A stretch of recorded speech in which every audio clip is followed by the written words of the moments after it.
শ্রী গুরু প্রেমানন্দে নিতাই গৌর সীতানাথ হরি হরি বল। গুরুবে গৌরচন্দ্রায় রাধিকায় তদালয়ে কৃষ্ণায় কৃষ্ণ ভক্তায় তদ্ভক্তায় নমো নমঃ। অনর্পিতং চরিং চিরাৎ করুণায়া অবতীর্ণ কলৌ সমর্পয়ন্তু মুন্নত উজ্জ্বল রসভকীর্তিশ্রেয়ঃ হরিপুরট সুন্দর দূতি কদম্ব সন্ধিপিতা সদা হৃদয় স্কন্দরি স্ফুরত বহু শচী নন্দন।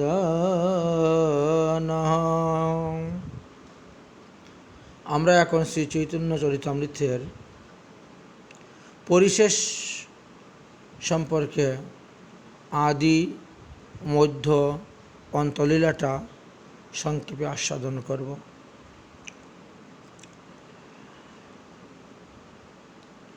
অদ্ভুত চৈতন্য লীলা যাহার বিশ্বাস, সেই জন যায় শ্রী চৈতন্যের পদপাশ।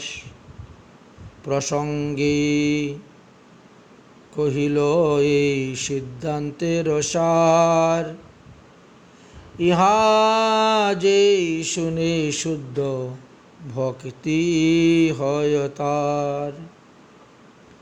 লিখিত গ্রন্থের যদি করি অনুবাদ, তবে সে গ্রন্থের অর্থ পাহি যে আস্বাদ।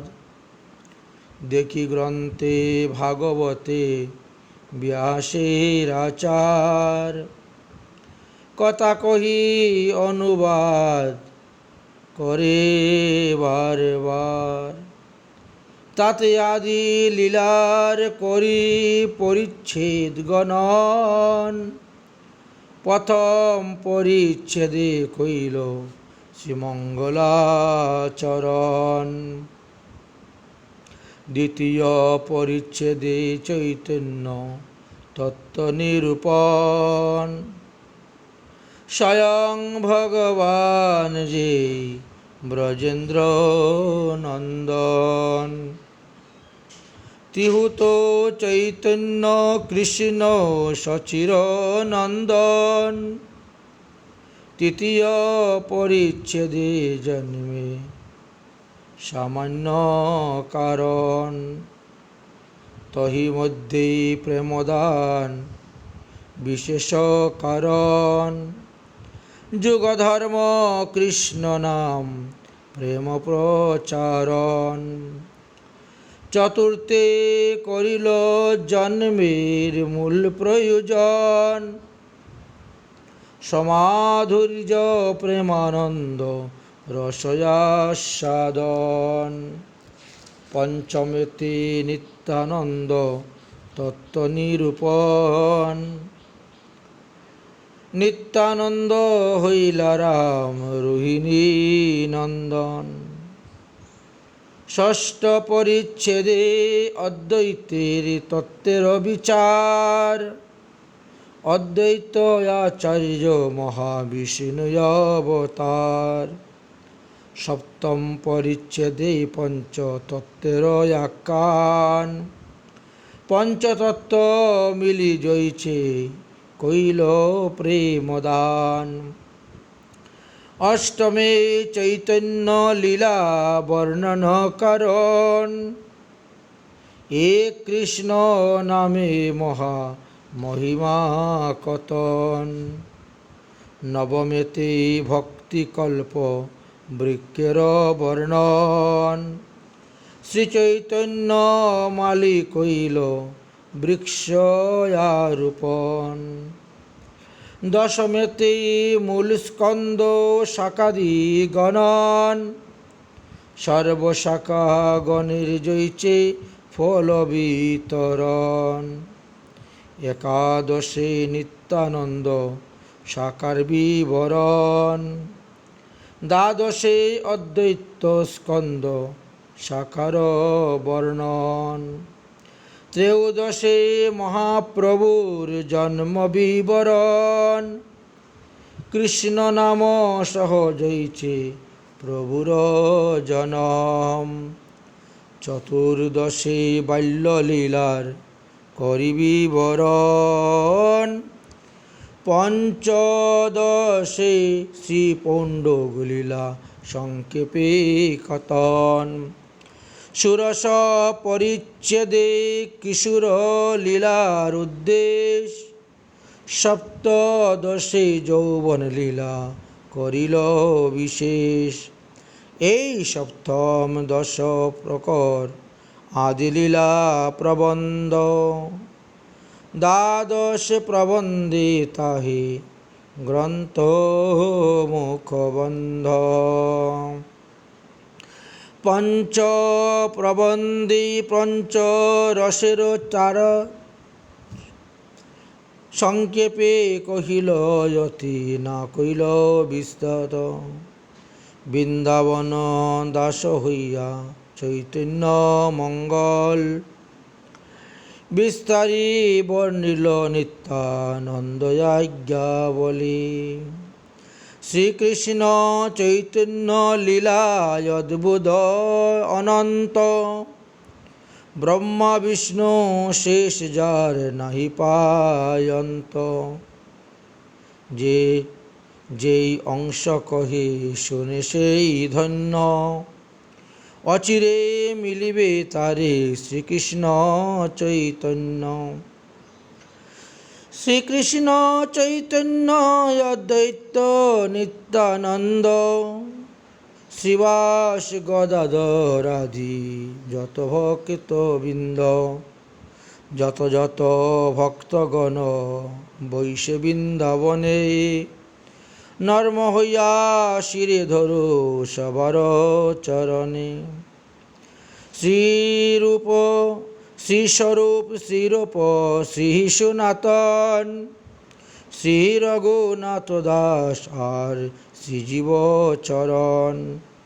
শিরে ধরি বন্দিময়ী করো যারাস, চৈতন্য চরিতামৃতের আদিলীলা কহিন কৃষ্ণ দাস।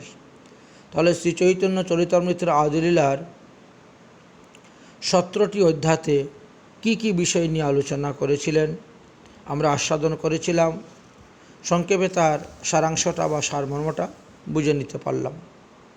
ইতি শ্রী চৈতন্য চরিতামৃতের আদিকণ্ডে যৌবনলীলা সূত্রবর্ণ নামক সপ্তদশ পরিচ্ছেদ বিশ্রাম। এখন আমরা মধ্যলীলায় কী কী তত্ত্বকথা আলোচনা ছিল সেটা আমরা সংক্ষেপে আস্বাদন করব।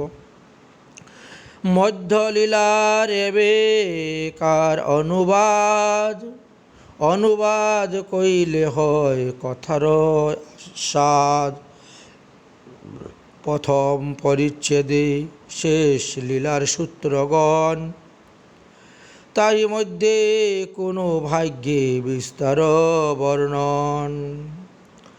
দ্বিতীয় পরিচ্ছেদে প্রভুর বিলাপ বর্ণন, তাহা মধ্যে নানাভাবে দিগদর্শন।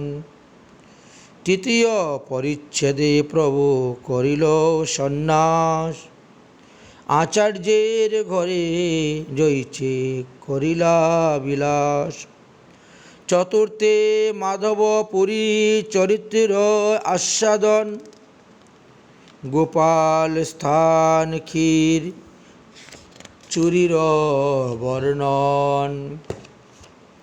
পঞ্চমে সাক্ষী গোপাল চরিত্র বর্ণন, নিত্যানন্দ কহে প্রভু করে আস্বাদন। ষষ্ঠে সার্বভৌমের করিল উদ্ধারণ, সপ্তমে তীর্থযাত্রা বাসুদেবের মোচন, অষ্টমে রামানন্দ সংবাদ বিস্তার, আপনে শুনি সব সিদ্ধান্তের সার।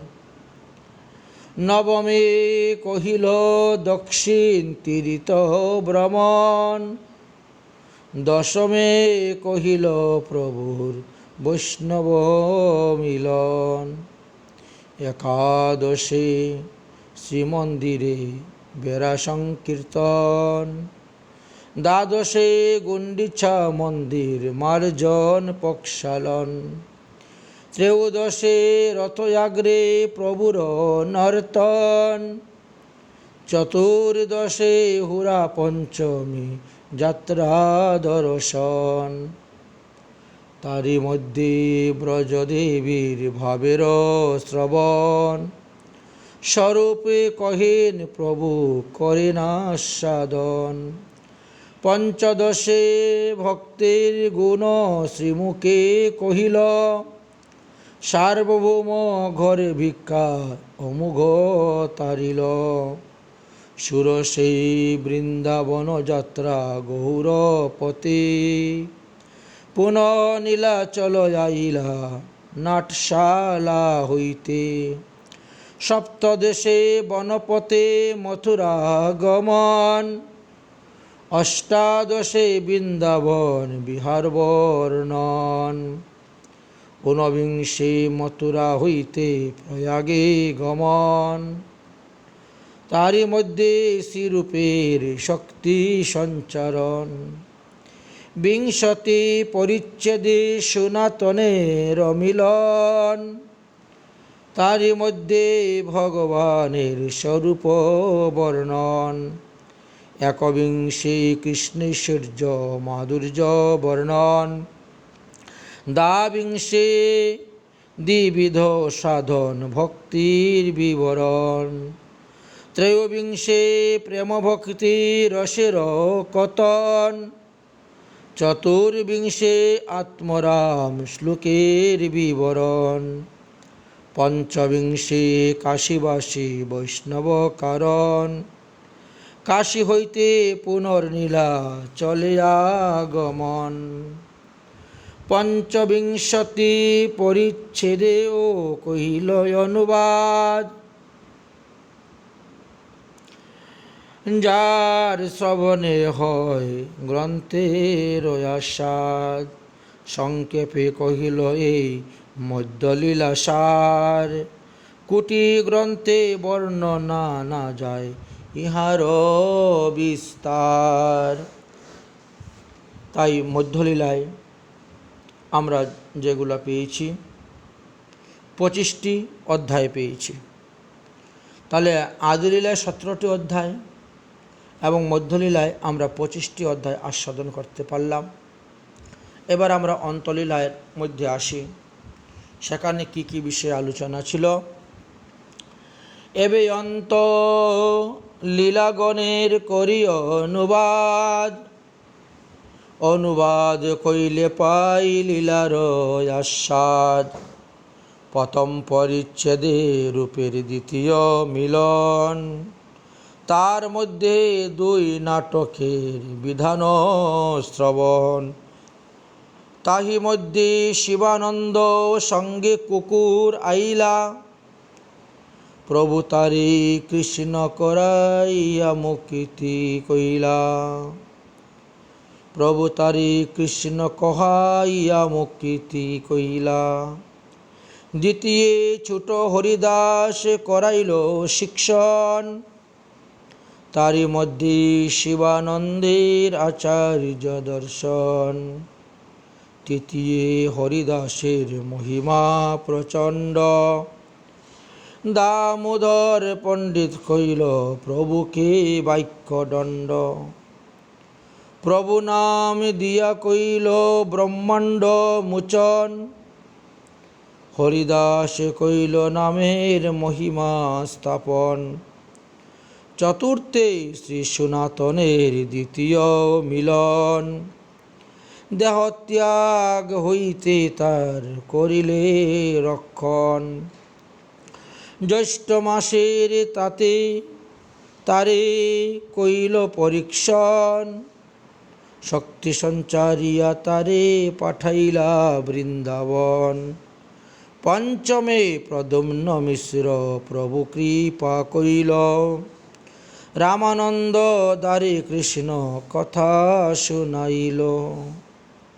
তারই মধ্যে বাঙ্গাল কবির নাটক উপেক্ষিত খিল, স্বরূপ গোসাই শ্রী বিগ্রহের মহিমা স্থাপিল। ষষ্ঠে রঘুনাথ দাস প্রভুকে মিলিলা, নিত্যানন্দ আজ্ঞায় চিরা মহোৎসব কইলা। দামোদর স্বরূপ ঠাই তারে সমর্পিলা, গোবর্ধনের শিলা গুঞ্জা মালা তারে দিলা। সপ্তম পরিচ্ছেদে বল্লভ ভট্টের মিলন, নানা মতে কইল তার গর্ভে খণ্ডন। অষ্টমে রামচন্দ্র পুরীর আগমন, তার ভয়ে কইল প্রভু ভিক্ষা সংকোচন। নবমে গোপীনাথ পট্টনায়ক মোচন, ত্রিজগতের লোক প্রভু পাহিল দর্শন। দশমে করিল ভক্ত দত্ত আস্বাদন, রাঘব পণ্ডিতের তাহা ঝালি বিবরণ। তহি মধ্যে গোবিন্দের কইল পরীক্ষণ, তারই মধ্যে পরিমুণ্ডা নিত্যের বর্ণন। একাদশে হরিদাস ঠাকুরের নির্যান, ভক্ত বাৎসল্য দেখিয়াই গৌর ভগবান। দ্বাদশে জগদানন্দের তৈল বঞ্জন, নিত্যানন্দ কইল শিবা নন্দেরে তারণ। ত্রয়োদশে জগদানন্দ মথুরা যাত্রা আইলা, মহাপ্রভুর দেবদাসীর গান যে শুনিলা। রঘুনাথ ভট্টাচার্য তাহারি মিলন, প্রভু তারে কৃপা করি পাঠাইলা বৃন্দাবন। চতুর্দশে দিব্য উন্মাদ আরম্ভ বর্ণন, শরীর হেতা প্রভুর মন গেলা বৃন্দাবন। তাই মধ্যে প্রভুর সিংহদার পতন, অস্থি সন্ধি ত্যাগন ভাবের উদ্গমন। চটকে গিরি দেখি প্রভু স্মৃত গোবর্ধন, তাই মধ্যে প্রভুর কিছু প্রলাপ বর্ণন। পঞ্চদশ পরিচ্ছেদে উদ্যান বিহার, বৃন্দাবন ভ্রমে যাহা প্রবেশে তাহার। তাই মধ্যে প্রভু পঞ্চেন্দ্রিয় আকর্ষণ, তারই মধ্যে কইল রাসে কৃষ্ণ অম্বেষণ। ষোড়শে কালিদাস প্রভু কৃপা কইল, বৈষ্ণব উচ্ছিষ্ট খাইবারে ফল দেখাইল। শিবানন্দের বালকের শ্লোক করাইলা, সিংহদ্বারের দ্বারী প্রভুকে কৃষ্ণ দেখাইলা। মহাপ্রসাদের তাহা মহিমা বর্ণন, কৃষ্ণ অধরামৃতের শ্লোক সব আস্বাদন। সপ্তদশে গাভী মধ্যে প্রভুর পতন, কুর্মাকার অনুভাবে তাহার উদ্গম। কৃষ্ণের শব্দগুণ প্রভুর মন আকর্ষিল, কালঙ্গতে শ্লোকের অর্থ আবেশ করিল। ক্রাস্তঙ্গতে ভাবশালাভ্য পুনর্কৈল প্রলোভন, কর্ণামৃত শ্লোকের অর্থ করেন বিবরণ। অষ্টাদশ পরিচ্ছেদে সমুদ্রে পতন, কৃষ্ণ গোপীর জল খেলি তাহা দর্শন। তাহাই দেখিল কৃষ্ণের বনভোজন, জালিয়া উঠাইল প্রভু আইলাস ভবন। ঊনবিংশে বৃত্তে প্রভুর মুখ সংঘর্ষণ, কৃষ্ণের বিরহ পূরিতি প্রলাপ বর্ণন। বসন্ত রজনী পুষ্প উদ্যানে বিবরণ, কৃষ্ণের সৌভাগ্য শ্লোকের অর্থ বিবরণ। বিংশতি পরিচ্ছেদে নিজ শিক্ষাষ্টক পড়িয়া, তার অর্থ আস্বাদিলা প্রেমাবিষ্ট হইয়া। যেই কণে জগন্নাথে করেন আলিঙ্গন, জগন্নাথে লীন প্রভু হইলেন তখন। কোথায় গেলেন প্রভু শ্রী শচীর নন্দন, বিদীর্ণ হৃদয়ে সবে কান্দেন ভক্তগণ। জগন্নাথ সুবিলাস উজ্জ্বল নয়নে, হাসিতেছে কেহ যেন আছি সর্বস্থানে। উদ্দেশ্য সাধন লাগি হইয়া আবির্ভাব, পুনর হইল এবে ইহ তিরোহিতম। অগোচর হইলে আমি যাই অগোচরে, কিন্তু সদা থাকি ভক্ত গণের অন্তরে।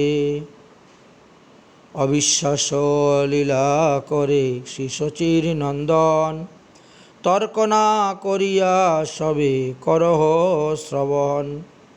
শুনিলে চৈতন্য কথা ভক্তি ফল ধরে, জন্মে জন্মে চৈতন্যের সঙ্গ লাভ করে। শ্রদ্ধা করি এই লীলা শুন ভক্তগণ, ইহা শুনিলে হইবে বাঞ্ছিত পূরণ। ইহার প্রসাদে পাইবে কৃষ্ণ তত্ত্বসার, সর্বশাস্ত্র সিদ্ধান্ত যাতে পাবে পার। তাই অন্তলীলার বিংশতি পরিচ্ছেদে সমাপ্ত হয়েছিল, এটা আমরা দর্শন করতে পেলাম। তাই সর্বশ্রোতা বৈষ্ণবের বন্দিয়া চরণ, চৈতন্য লীলা কথা করলাম সমর্পণ। জয় জয় শ্রী রাধেশ্যাম নিতাই গৌর সীতানাথ প্রেমানন্দে হরি হরি বল। শ্রী চৈতন্য চরিতামৃত, শ্রী চৈতন্য ভাগবত, শ্রী চৈতন্য চন্দ্রোদয় নাটক, অমিয় নিমাই চরিত্র এবং স্বরূপ দামোদরের উক্তি, রঘুনাথ দাস গোস্বামীর উক্তি, বিভিন্ন গ্রন্থ থেকে আস্বাদন আমরা করেছি। মুরারি গুপ্তের কর্চা ইত্যাদি যেখানে যেখানে আমরা গৌরলীলার পেয়েছি সেখান থেকে সংগ্রহ করে এনে এইভাবে আমরা গৌরলীলা আস্বাদন করেছি। এই গৌরলীলা আস্বাদন করতে গিয়ে, বর্ণন করতে গিয়ে যদি আমার কোনো ভুল ত্রুটি হয় বা কোনো কিছু বলতে গিয়ে যদি আপনাদের মনে বিন্দুমাত্র দুঃখ হয়, তাহলে নিজ গুণে কৃপা করে আমাকে ক্ষমা করবেন। আমরা এখানেই গৌরলীলা কথা বিশ্রাম দিলাম। জয় জয় শ্রী রাধেশ্যাম নিতাই গৌর হরি বল।